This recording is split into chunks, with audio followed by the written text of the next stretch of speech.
guys, and welcome to this Q&A video. Are you excited? I am, because I've been wanting to do this for so long and I never expected to have a YouTube channel that would be big enough to actually do a Q&A.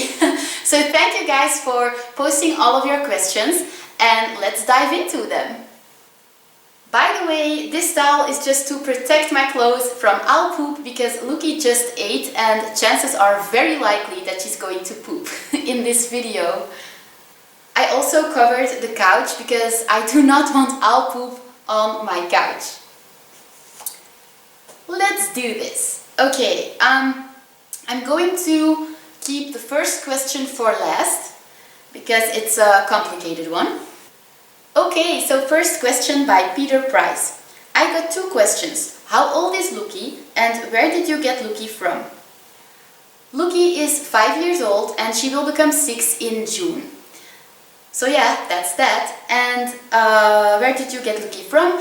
I got her from a breeder in Belgium. I might have mentioned in earlier videos that I got her from a breeder in the Netherlands. But I was wrong. The breeder was located near the border, so you know it was on the border of Belgium and the Netherlands. But he's actually a Belgian breeder.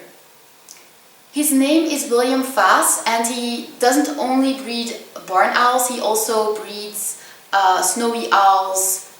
Uh-oh.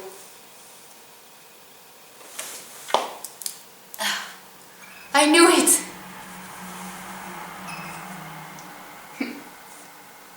His name is William Vaas and he breeds a lot of different species, so not only barn owls but also snowy owls, for example.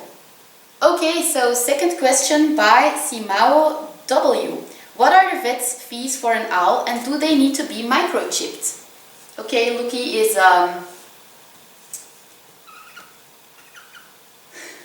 Lookie has decided to leave us for a while. No, owls do not need to be microchipped, at least not here in Belgium and also not in the Netherlands. I don't know about other countries, but I don't think so. To be honest, I don't know if owls can be chipped safely without endangering their health. They are very fragile, so to be honest, I don't know if it's even possible. I think that in most countries they do not need to be chipped, but I'm not 100% sure. About the vet fees, I actually don't know because I've never taken Lookie to the vet. I think the basic price for visiting the vet with your owl is just the same as when you visit the vet with your cat or dog.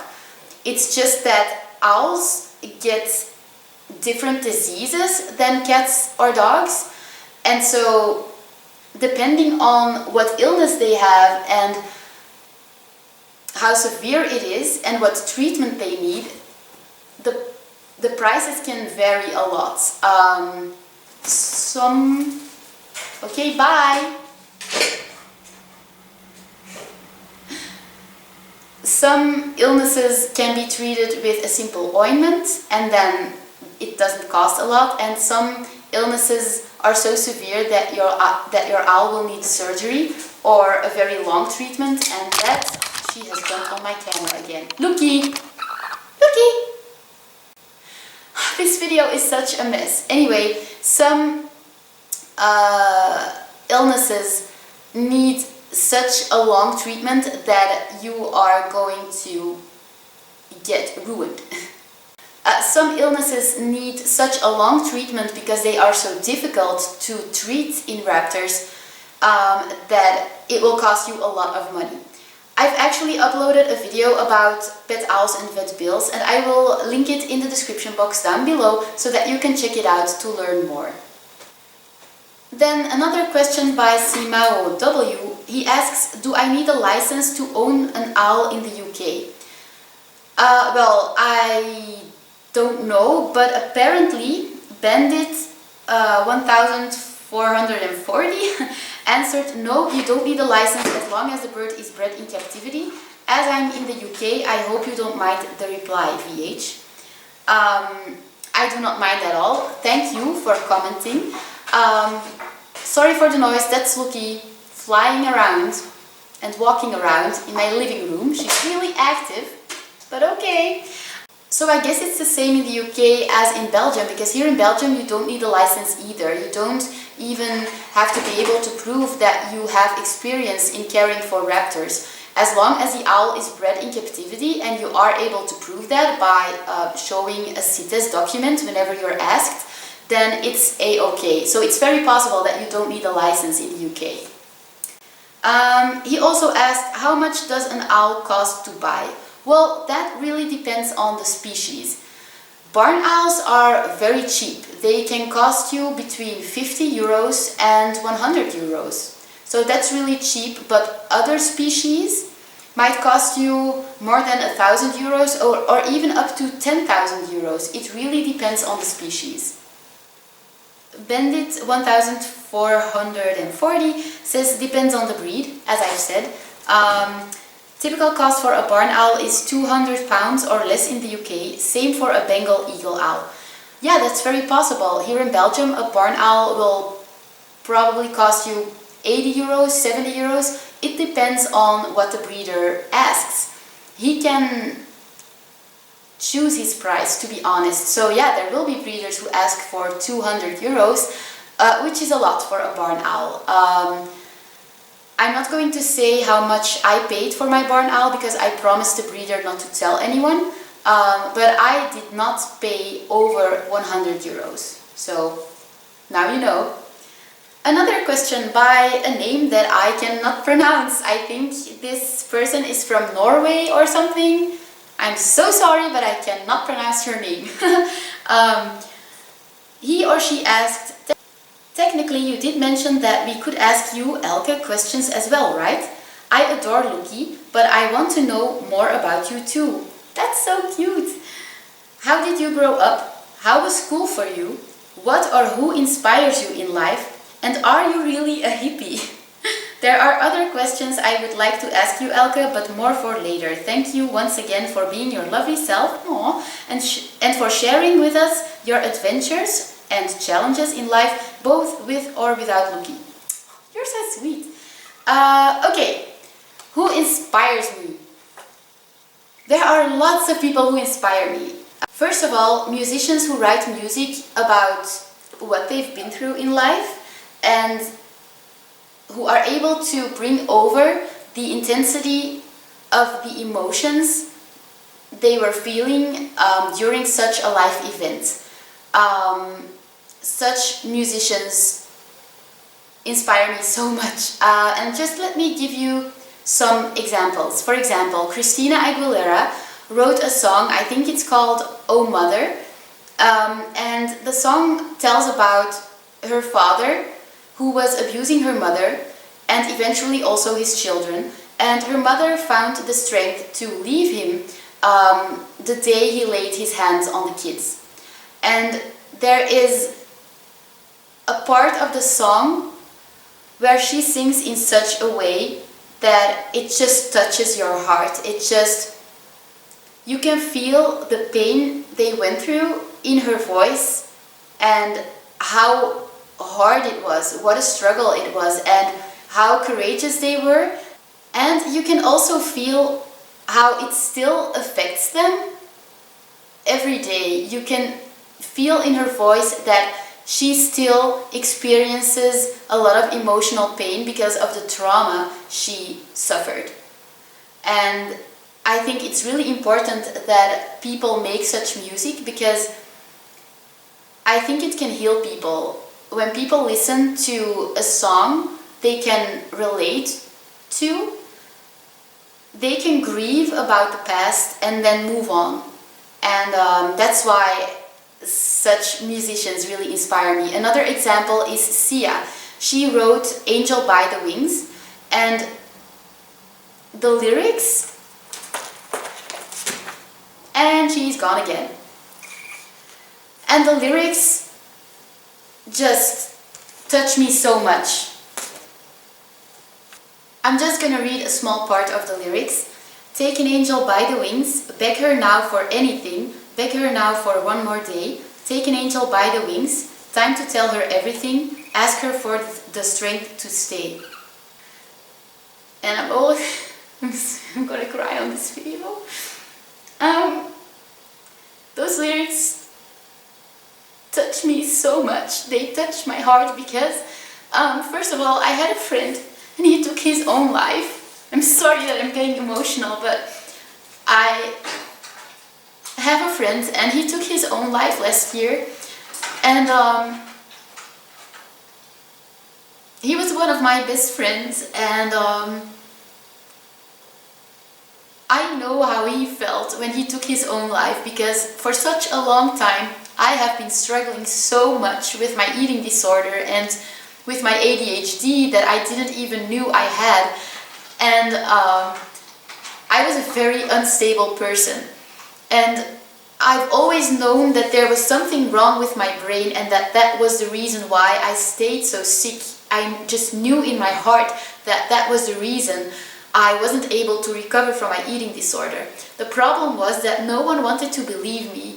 I told them that something was wrong in my brain and that I could feel it. But because I'm not a doctor, I couldn't tell them what it was exactly. And a lot of people were just like, you know, you're not trying hard enough, or you are weak mentally and you don't have enough willpower. Even a lot of doctors, they just didn't believe me. And then I started doing my own research because I realized that I needed to be my own hero.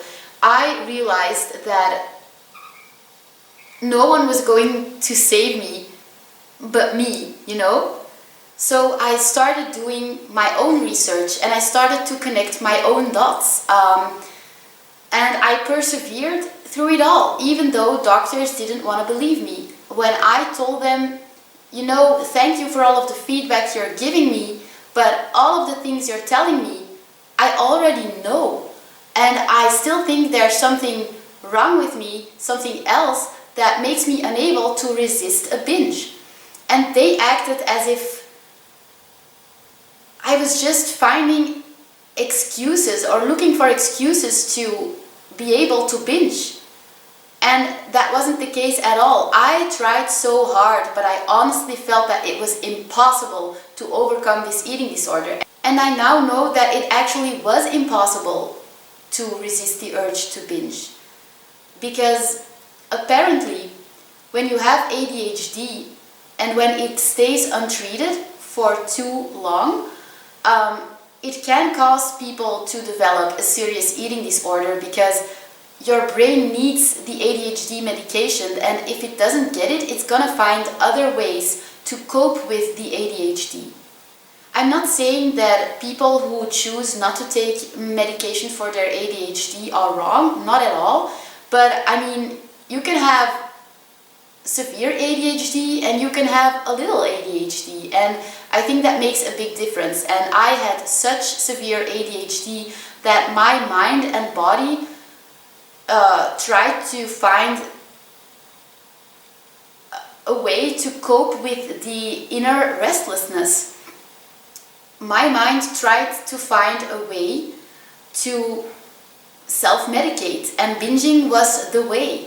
And add a couple of childhood traumas to that and you have a very dangerous cocktail for an eating disorder. So I did my own research and no one believed me except for my regular physician.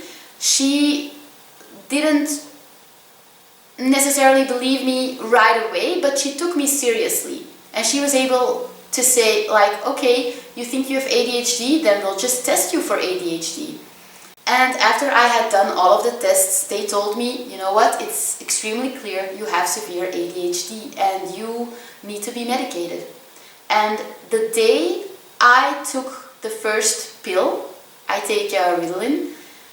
Well, I take Concerta, to be honest. It's the same as Ritalin, but it lasts for 12 hours so that you don't get too much ups and downs when it wears off. The moment I started to take Ritalin, I was a different person. I was so much more stable. My emotions were stable. My emotions were less extreme. I still feel everything. It's not like the medication for depression that just numbs you off. No, but I felt normal. And I was able to deal with stress and with difficult people. I was able to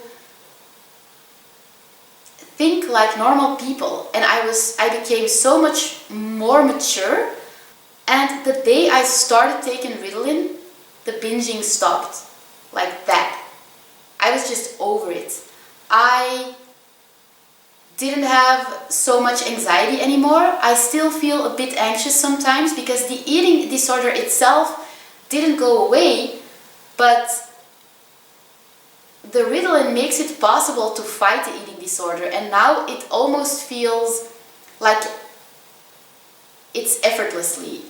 It almost feels like it's super easy to overcome this eating disorder. It obviously isn't, but to me it feels easy now because I struggled so hard for so long, and now, you know, when I used to have anxiety about something, I would freak out so bad. I would freak out so bad, and I wouldn't be able to overcome the anxiety, and to calm myself down, I would binge.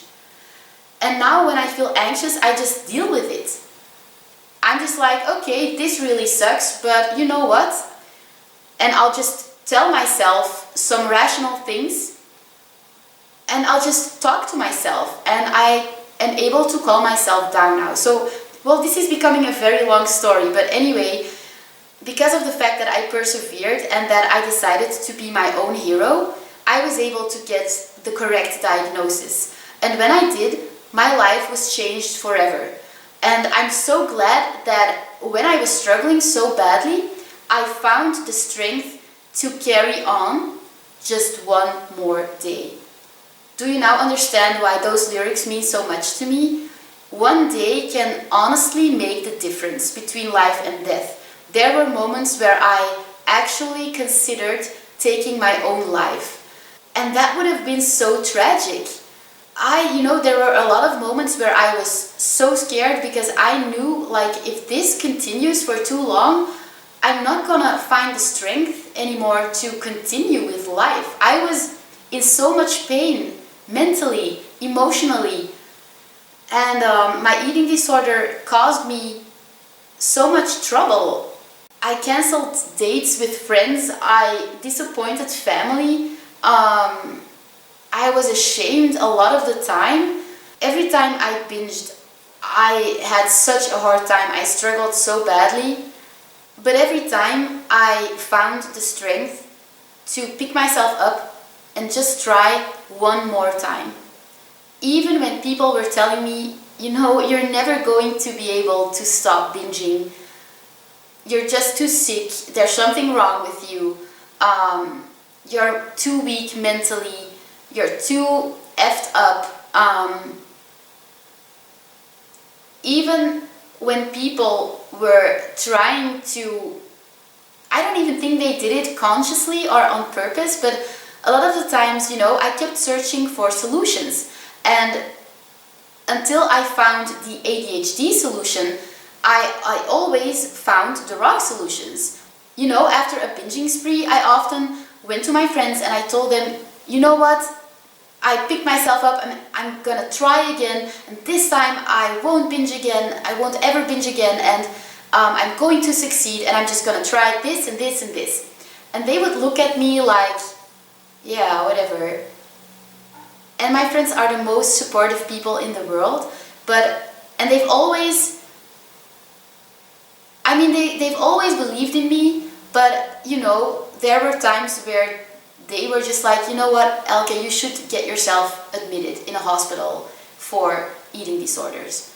Because we honestly don't think you can do this yourself anymore. Not even with therapy, because I was in therapy, I just wasn't in a hospital. And I just knew in my heart that that wasn't for me. I just knew that I would get even sicker there. And I was really afraid that I would get so depressed in that hospital that I would want to take my own life after being there. And it turns out afterwards that I was right. My new therapist, who is specialized in ADHD, told me that people with ADHD who go to an eating disorder hospital come out even worse. Because, You cannot treat an eating disordered person with ADHD the same way as you would treat a regular person with an eating disorder. It just doesn't work for ADHD people because the executive function in our brain is different. It works differently. And that's why classic therapy for eating disorders doesn't work for people with ADHD, and that's why I wasn't getting any better. And yeah, this is a really spontaneous Q&A, and I feel like I'm rambling, but okay. So basically, the fact that I always found the strength to carry on for just one more day got me where I am now. And I actually should do a video update on my mental health. I don't know how many of you are interested in that, but I will do it anyway because I have a story to tell, and I do think that there are more people out there who are going through the same thing I went through. So yeah. So this lyrics means so much to me. Also the sentence, time to tell her everything. To me, I interpret this as you having a secret. You know, I was traumatized as a kid, and for so long I was too afraid to tell anyone, and that just makes matters worse. And then when you finally get help, and when you finally go in therapy and you tell people what happened to you, you know, breaking the silence, that's very freeing. And you know, the sentence, time to tell her everything, just runs so deep for me. After such a long silence, telling your story, and you know, when I tell my story, people are like, wow, you had to go through all that? That is so tragic. And they, you know, after that they respect me so much because I'm still here, even because I went through awful things as a child. Beg her now for anything, beg her now for one more day, ask her for the strength to stay. I think you guys understand by now why that means so much to me. And you know, Sia has made multiple songs that empower people, I feel, and she doesn't only inspire me to be stronger, she also inspires me to learn how to dance with emotion. You know, I haven't practiced my hoop dance in a while, and I really want to start practicing more again and learn how to dance with emotion. And my dream is to create a choreo to the song Angel by the Wings and dedicating it to myself and my friend who took his own life. And whenever I hear this song, I think about him because I know how he felt when he died. I know how it feels to feel absolutely hopeless and desperate and misunderstood. So yeah, whenever I hear this song, I think about him and I think about what I went through, and my dream is to dance to that song with my hoop and make people cry when they watch the dance because they like the story behind it and because it inspires them to be strong in their struggles as well and to find the courage to keep fighting, blah blah blah. Yeah, those kinds of artists inspire me to dance. I've always wanted to dance as a child, and my parents wouldn't let me. I asked my mother why once, and she told me, you know, you weren't really the thinnest kid, you were a bit chubby, and we were afraid that if we would let you dance, you would get bullied or something for your body. And the funny thing is that when I see pictures of myself now, as a kid, I was like, I was not fat at all. Okay, I wasn't super skinny, but I was nice. I was perfect the way I was. And yeah, as a kid, I used to be a bit chubbier one week, and another week I would be pretty skinny. But that's just because I ate what my parents gave me. And as a kid, you don't think about calories, and that should be a-okay, you know. So I don't blame my parents for never letting me dance, but when I found hoop dance, I was so glad that I found a form of dance that I could teach myself at this age. Because, you know, ballet, if you want to get good at it, you gotta start from a young age. I mean, it's never too late, but still. And hoop dance, you can, even if you're 80, you can still learn it. And I taught myself through YouTube tutorials. So to make a long story short, yeah, I want to learn how to dance with emotion and inspire people myself. For the rest, I love people who dedicate their lives to conveying the vegan message, for example, because I know this world would be better if we all went vegan. It's something I honestly believe, and I'm not an extreme vegan or anything. I don't hate people who eat meat. I was raised eating meat. I was addicted to meat and dairy and everything. But, you know, I think that I know better, you know. I think that the world would be a better place if everybody went vegan. So I really appreciate people who dedicate their lives to conveying the vegan message so that animals don't have to suffer anymore. And so that people don't have to die of cancer all of the time. I love people who also enjoy life, but also use their life to inspire other people. Whether it is by teaching them how to find their talents, whether it is by making them healthier, whether it is by teaching them psychological lessons, whether it's by teaching them how to be a better person, how to become stronger. It doesn't matter what it is, as long as it's helping people to become better human beings. Yeah, I adore my Shihan. I don't know if you guys know this, but I practice Kyokushin karate. It's full contact, and a Shihan is basically a black belt, like a sensei, but he's basically ranked even higher than a sensei. So I adore my Shihan because he doesn't only teach us karate, he also teaches us how to be better human beings, and he teaches us very important life lessons. And yeah, that costs him a lot of his free time. If I call my Shihan up now and I would say, I'm struggling, I'm so sad, I'm depressed, I don't know what to do, he would be like, okay, I'm at work right now, but after that we can go get a drink together, and, you know, he'll give me the best pep talk ever. And, you know, it's his free time, and he dedicates his free time to help other people. Let's get on with the next question. Oh no, we can't, because there was another question, and it was, are you truly a vegan hippie or something? Where was the question? I've lost the question. How did you grow up? Okay, I had two parents, they never got divorced or anything. I had trouble in school, I had learning issues.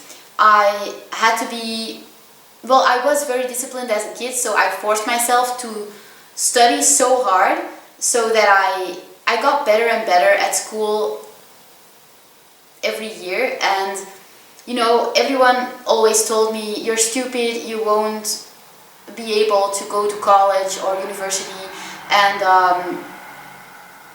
you know, you're stupid, and you won't amount to anything later in life. And, you know, I was like, okay, I'm gonna prove them wrong. And I got a master's degree in translation. So yeah, I'm a translator for the languages French, Chinese and Russian. So yeah, yay, I proved them wrong. So yeah, I had trouble in school, I was bullied really bad. That also traumatized me a bit. But, you know, my parents tried to support me in any way they could, and I have the sweetest mother ever.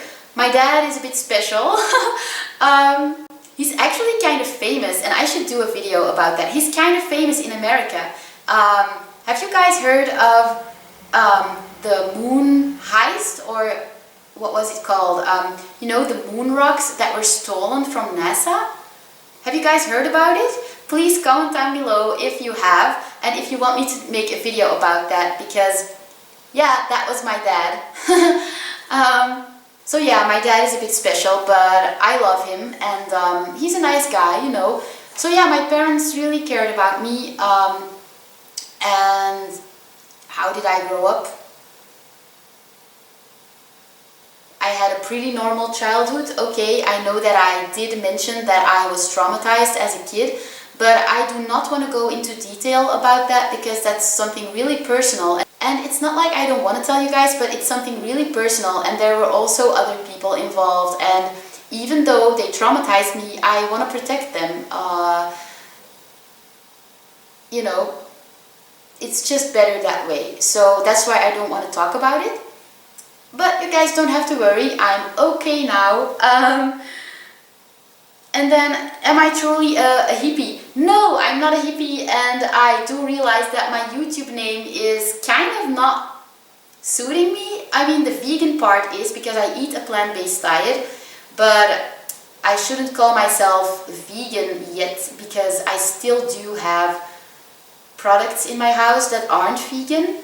I don't eat animal products anymore at all, but I might still have leather shoes. I don't buy leather anymore unless it's for Lookie because I haven't found any vegan alternatives yet. So I'm getting into that more, but it's really difficult sometimes. So that's why I'm not truly vegan yet, because if you're vegan, you don't only eat a plant-based diet, you also don't buy anything that comes from animals. So no leather shoes or leather purses, no leather falconry gloves, no makeup that has been tested on animals. I do buy makeup that's not tested on animals. I found some vegan mascara in the Body Shop. So yeah, first of all, I'm not truly vegan yet. I do consider myself vegan, but I know that officially I can't call myself 100% vegan yet. And I'm definitely not a hippie. But sometimes I explain my name as being sarcastic because a lot of people think that vegans are hippies, and that's not true. So I guess I could use my name as a sarcastic name, vegan hippie, because I'm vegan but I'm not a hippie. I don't know, do you guys think I should change my name? I'm not a hippie at all. I'm a very normal person. Not a hippie at all, no. To be honest, I don't even know a lot about hippies. You know, I know the stereotypical look that hippies have. I don't think I have that look. So, I don't blow joints. I don't smoke weed. Yeah, so no, I'm not a hippie. Comment down below if you want me to change my YouTube name. But I don't know if I should because everybody's calling me V or VH already, and if I change my name that would have to change as well. So yeah, I don't know. Okay, we're finally finished with this question. Before I start the next question, I'm going to get Lookie back because she is in the kitchen and she is suspiciously quiet. And I'm afraid you guys won't like this video if I don't involve Lookie enough. So I'm gonna get her. She's not flying around anymore, so she has had her playing time. So I'll get her back and we'll dive into the next question.